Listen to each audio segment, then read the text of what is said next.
Yuta at home。 僕の部屋にお帰り NCT127 ユータのユータアットホーム。この番組は NCT127 のユータが僕の部屋に皆さんをお招きしたようなアットホームな雰囲気でお届けしていきます。さて最近の僕ですけど、絶賛カムバックの準備中ですね。カムバックね、1年ぶりぐらいかなでカムバックするんですけど、本当にねチーム一丸となってすごく今準備してて、なんか俺結構言ってるんだけど、今回の曲ねすごいいい感じの曲で、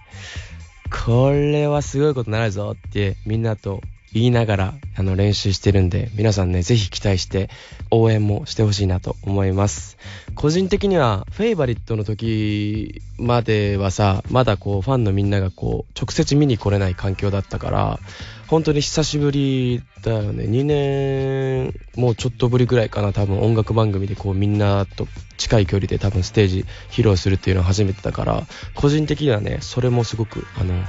楽しみにしています。それでは今週の1曲目をお届けしましょう。 NCT127 でジェットラック。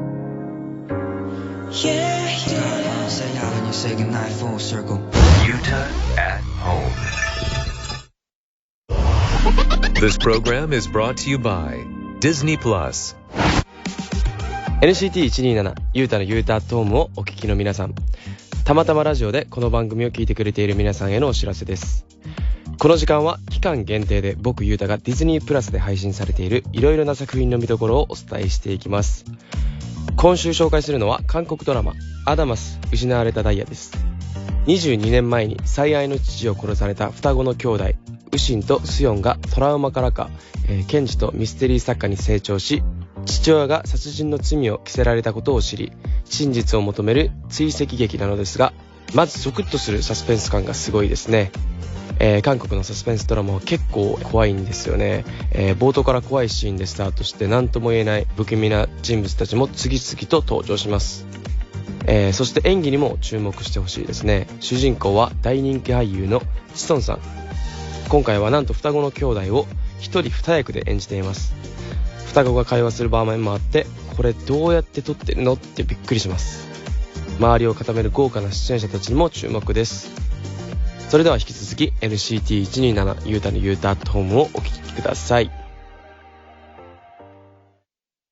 NCT127 ユータのユータアットホーム。 NCT127 ユータのユータアットホーム。僕ユータが出演する9月9日公開の映画ハイ&ローザ・ワースト・クロス公開直前ということで、今日は映画や撮影に関連するメッセージや質問などを紹介していこうと思います。9月盛りだくさんだね。カムバックに、初主演映画。じゃあ早速、メッセージ紹介していこうと思います。ラジオネームさっこさん。ゆうたくんただいまお帰り。廃炉の映像が少しずつ解禁されてきましたね。ゆうたくんが演じる須崎亮の映像の半分は宙を飛んでる気がします。わかる。さすが NCT の回し蹴り担当。ちなみに私は自分の名前があまり好きではありません。亮という名前が一番好きな名前で、子供が生まれたらつけたいと思っていました。ゆうたくんは憧れた名前ってありましたかというメッセージいただきました。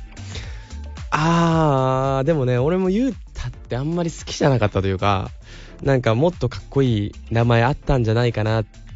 ていうのは学生の頃は思ってたけどね。俺それこそ2文字で終わってほしかったよね。例えばゆうたじゃなくてゆうとかでね。今となってはまあ別にそんなにあれですけどね。確かにね。あとね、回し蹴り担当なんで今回もねすっごい回し蹴りもそうですけど、アクションねすごく頑張りました。僕だけじゃなくて、前作でねやられてるカズマくんとか北斗くんとかがいたんで、一緒にこう話し合いながらやらせてもらったんですけど、それこそりょうきとかもね本当にたくさんの方とこうお話し合いながら、監督もそうですけど、もう本当に一丸となって作ったアクションなんで、期待してほしいなと思います。じゃあ次行きたいと思います。ラジオネームリコリンゴさん。ゆうたくんただいま、おかえり。今年はたくさんゆうたくんに会えて嬉しいです。俺も嬉しい。1ヶ月に1回ぐらい日本行ってるからね、俺のモチベになってるかもしんない。映画の予告を見てたら、ゆうたくんからあまり聞いたことのない低音ボイス、かっこいい、さらに激しいアクション、これ映画館で声出ちゃうやつだわと思いました。確かにね、なかなか低音ボイス出さないかもね。初めての映画とは思えないぐらいセリフも自然だし、この映画で須崎亮演じるゆうたくんに沼る人多そうですね。この映画はきっかけに仲良くなった仲間も多いと思いますが、今だから話せる面白いエピソードあったら教えてください。面白いエピソードありすぎて困るんやけど、すごい面白かったよ。なんかもうそれこそガンジー役の岡くんは毎回エナジードリンクを持ってくんのね。3本ぐらい 500ml のやつをで、朝昼晩って分けて飲んでるんだけど、そのね表現方法とかめっちゃ面白かったよね。ガソリンがもう足りねえみたいな、ガソリンって何みたいなったら、いきなりレッドブルカバンからバーッと取り出して撮影臨むみたいな。やっぱこう変わった人多かったね。変わった人っていうか、すごいこう一人一人こう個性が強すぎて、なんか待ち時間とか楽屋時間って結構退屈なことの方が多いじゃん。でもハイアンドローの現場はもうみんなそれぞれ個性強いから、なんかその人の世界観の話を聞くのが面白すぎて、その待機時間もあっという間に過ぎていったような気がしますね。一番いたのはやっぱりこう良樹なんで、良樹と面白いエピソードっていうのが一番浮かぶんだけど、良樹と面白いエピソード喋ってって言われるとね、これまた困るんですよね。なんでかっていうと、もうケミが合いすぎちゃって、多分みんなわかると思うけど、ラジオでも一回出てくれたからわかると思うんだけど、あんな感じなのよ。ずっとあんな感じで、絶えもないことでこう笑って突っ込んでボケてみたいな、永遠に繰り返されてるみたいな感じかな。それこそあれだね、ファンクラブイベントの時ね、日本行った時にカズマくんと良樹と北斗くんはねドラマで来れなかったんだよね。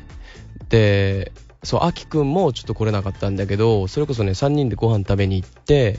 でねカズマくんのお母さん家行ってちょっと一杯一緒にしてみたいな、本当にねこうアットホームな感じなのよ。あそこは家族で一緒にこうわーってなってっていう感じだから、それもめちゃくちゃ楽しかったね。関西だし醤油もらったしね、大阪なんやろっつって、これ持って帰りっつって持って帰り、ありがとうございますみたいな、そんな感じですね。これからも多分交流はねどんどん増えていくと思うので、また面白いエピソードあったらここでお伝えしようかなと思います。では次、ラジオネームタコ1273。ゆうたくんただいま。前にりょうきくんをゲストに迎えて映画撮影時の TMI を話してくれましたね。ゆうたくんの役柄がセノモン最強の男須崎亮なので喧嘩のシーンが多いと思うのですが、相手に拳やゆうたくん得意の蹴りが当たったりはしないのですか？これねみんな多分気になるところだよね。ここね当たらないようには極力するんだけど、当たっちゃう時はある。もう本当に入念なリハーサルして練習してってやっていくんだけど、やっぱりね現場ってこう光の加減だったり照明だったりっていうのでカメラワークが変わってくると、やっぱねこう練習で当てようとしてたところとまた変わってくる時が多々あって、で結構本当に速度的なことも言うと本当に殴ってるぐらいの速度でやってるから、たまにガッて当たる時はあったけど、でもなんて言うんだろうね、もうアドレナリン出てるから、その時はもう、でお互いもう最後のカズマくんとのね戦闘シーンがあるんだけど、そこももう当たってもいいからお互い出し切ってやろうみたいな話をしたりとか、熱い現場だからね、そこはもうしょうがないっていうスタンスでやってましたね。だからこそこうああいう絵が撮れたんじゃないかなと僕は思ってます。はい、じゃあ次行きたいと思います。ラジオネーム風車さん。ハイアンドローザワーストクロス出演おめでとうございます。ありがとうございます。須崎亮くんがどんな役なのか本当に気になります。公開されるのが楽しみすぎて、私はハイローのシリーズを勉強しています。いいことだ。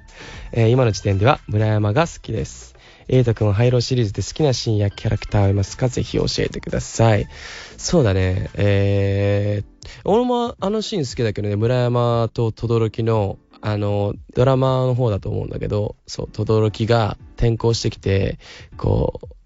う村山にこう勝負挑むみたいなところの最終決戦みたいなところがあるんだけど、あそこのバトルは好きですね。あとコブラさんも好きですね、俺は。コブラの性格、コブラくんが一番好きかもしれない、キャラクター的にはね。ということで、映画ハイ&ローザ・ワーストクロスに関する質問にお答えしましたが、いかがだったでしょうか。間もなく9月9日公開です。僕ゆうたのスクリーンデビュー、ぜひ、劇場でご覧になってもらいたいですね。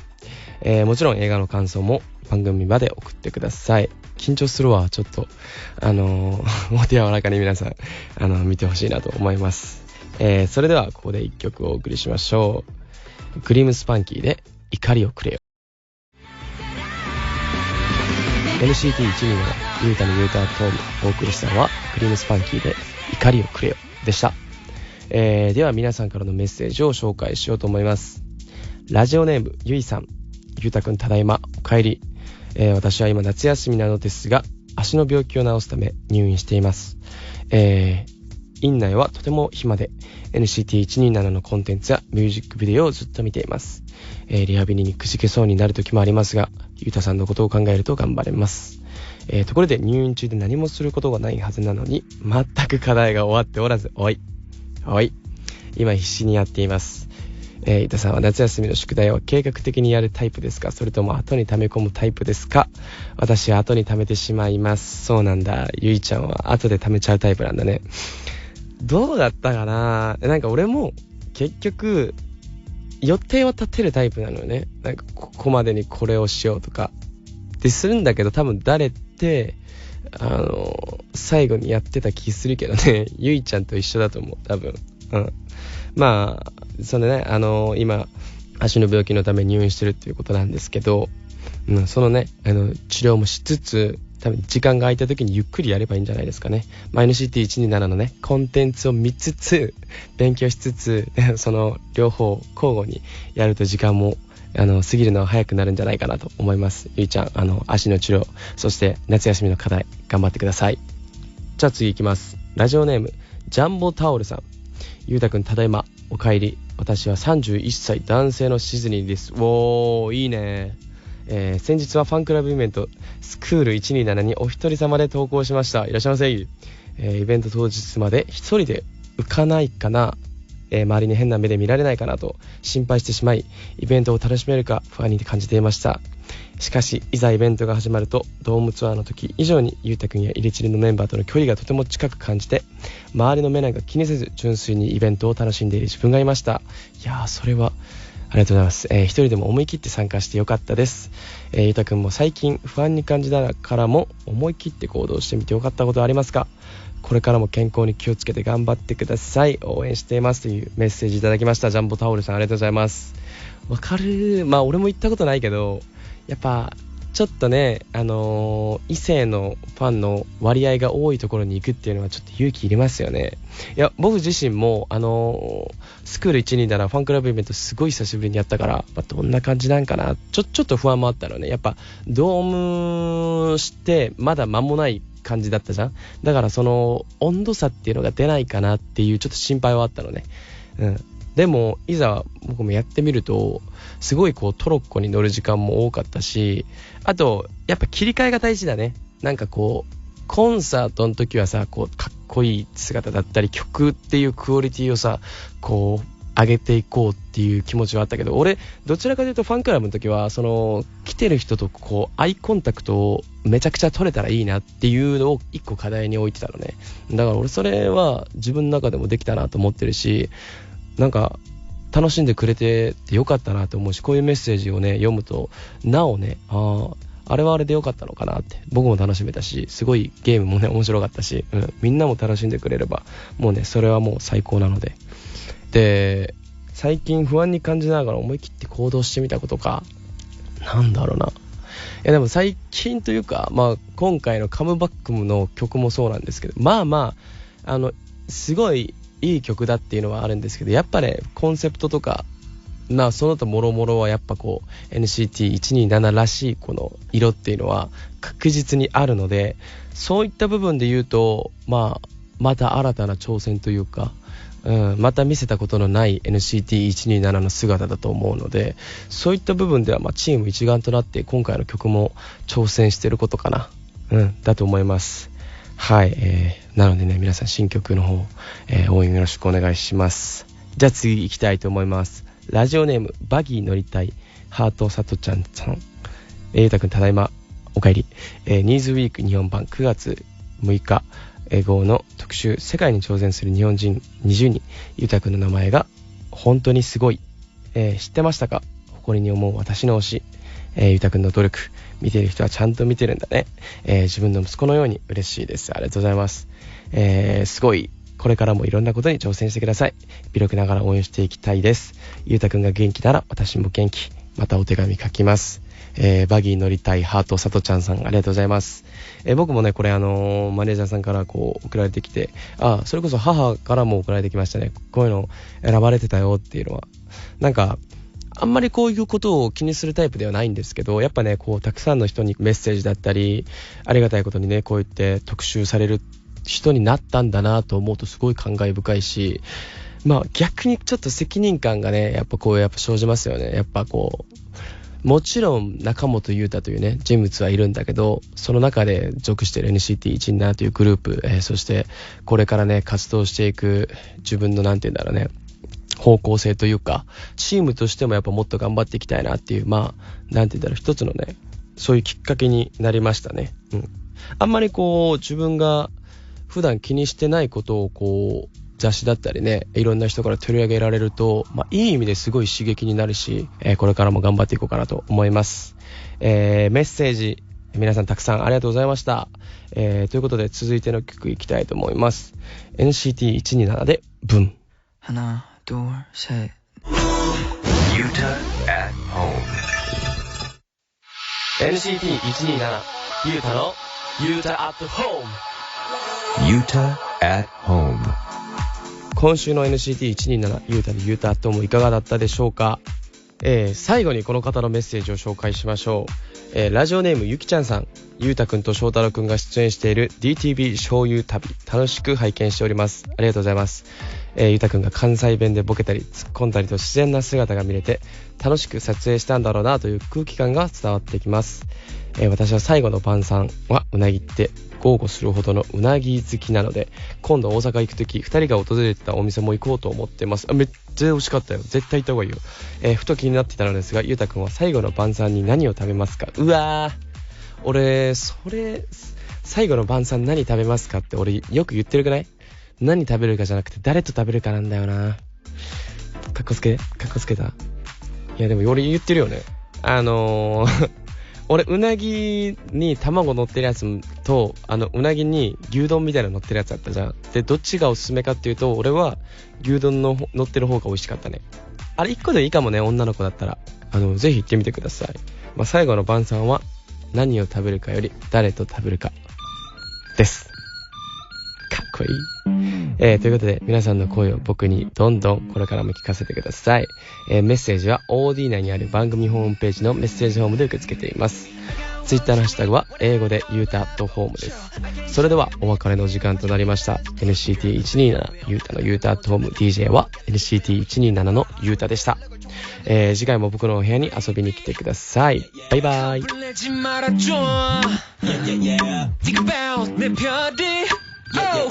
잠시되지 않아 정말 나도 환하게 널 만들어. This program was brought to you by Disney Plus. 우리끼린 달달하게 팍팍 쉐고 눈치 따윈 보지 말고 내가 벗으란 말이야. 걱정하지 말고 그냥 팍팍 믿고 너만 그래도 돼. 내 그름 너의 것이야. 내 옆에 놓고